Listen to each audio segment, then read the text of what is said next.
Hello বন্ধুরা, আসসালামু আলাইকুম। কেমন আছেন সবাই? আশা করি ভালো আছেন। আমি আজকে আপনাদেরকে দেখাবো একটি হাতির মতো গরু, ষাঁড় গরু। তো এমন কিছু তথ্য এই গরু সম্বন্ধে আপনাদেরকে জানাবো যে তথ্যগুলো শুনলে আপনারা অবাক হয়ে যাবেন। এইগুলো ষাঁড় গরু। এই গরুটার দাম বাংলাদেশে ম্যাক্সিমাম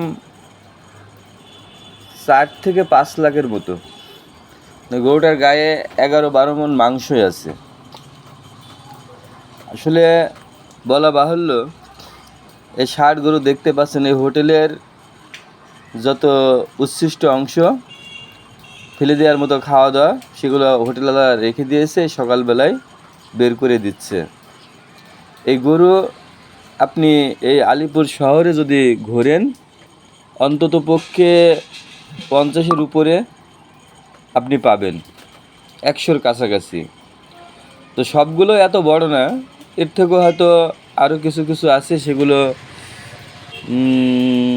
এর থেকে 1 মণ বা 2 মণ বা 3 মণ মাংস কম হতে পারে, আবার ছোট ছোটো আছে। এগুলো হচ্ছে এড়া ষাঁড়, মানে যেগুলো মানুষ কোনো কারণে মানুষা করে। এই মানুষা করার পরে ছোট গরু কেনে বা বাড়ির পোষা গরুর বাচ্চা এগুলো ছেড়ে দেয়।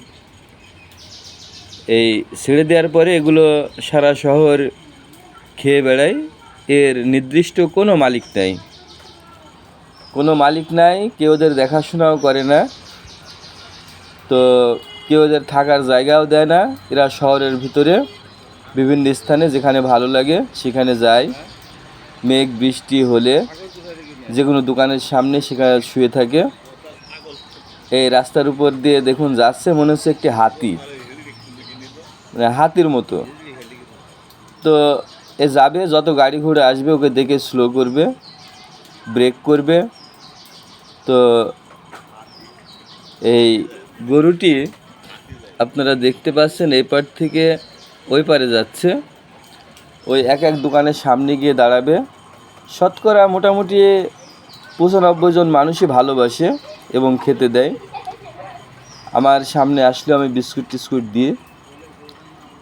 যে কোনো দোকানের সামনে যখন চা খায়, দোকানের সামনে এসে দাঁড়ালে বিস্কিট কিনে দিয়ে, এরকম অনেকেই দেয়। আর যে শতকরা 4 জন 5 জন ভালোবাসে না, এই যাদের দোকান আছে, ফলের দোকান আছে, এরা ফলের দোকান রাতে বেঁধে সেধে বাড়িতে চলে যায়, হয়তো ক্ষতি করে, হয়তো বা সেই বান্ধন খুলে দিয়ে তার ভিতরে কিছু ফল টল খেয়ে নেয়, যার কারণে হয়তো অনেকে ভালোবাসে না। অনেকে বলতে খুব কম মাত্রা মানুষ, তাছাড়া সবাই ভালোবাসে। এই দেখতে পাচ্ছেন রাস্তার ওই পাশ দিয়ে যাচ্ছে। তো আপনারা এই ছেঁড়া গরু এই আলিপুর শহরে অনেক দেখতে পাবেন যদি আসেন। আর এই গরুগুলোকে মারা যায় না, মারলে নিজেদের কোনো দিকে ক্ষতি হওয়ার সম্ভাবনা থাকে। তো ভিউয়ার্স, ভিডিওটি ভালো লেগে থাকলে লাইক শেয়ার কমেন্ট করে পাশে থাকবেন। খোদা হাফেজ।